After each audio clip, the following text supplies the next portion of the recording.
An independent member of parliament and the head of Transparency Solomon Islands claim China is deliberately manipulating the country with aid money. But the Solomon Islands Prime Minister, Jeremiah Manele, says that's not true. Caleb Fotheringham is in Honiara. Independent MP Peter Kenny-Lauria Jr. says China, through its new aid initiative, the Rural Sustainable Development Programme, is driving opposition members of parliament to back the pro-China government. Mr. Kenny-Lauria believes the fund is subject to abuse because instead of MPs deciding where the money goes, it's up to the Ministry of Rural Development and China. He says this has resulted in many in opposition not receiving a cent of the aid money. For me, it's just more discretionary, and by discretionary it means political.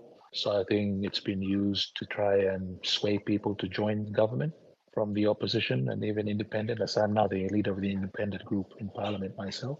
Visiting a cocoa farm yesterday with New Zealand Foreign Minister Winston Peters, Mr. Kenny-Lauria said he thought both China and his government were behind the manipulation of MPs.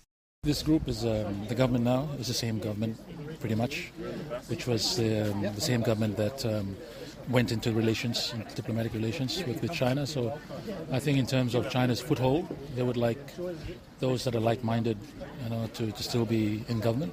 Chief Executive Officer of Transparency Solomon Islands, Ruth Lilongula, agrees the aid program is driving members of parliament to abandon the political party banner or independent status which they campaigned under in the April election.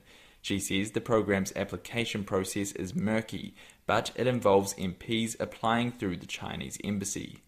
I think here in Solomon Islands we should treat every donor the same. This does not happen. We should ask them the same question. It happens to other donors and other people it does not happen to China. Solomon Islands Prime Minister Jeremiah Manele rubbished Mr. Kenny-Lauria's claim. Anywhere in the world, after the elections, you will tend to find members of parliament who would like to be in the government side.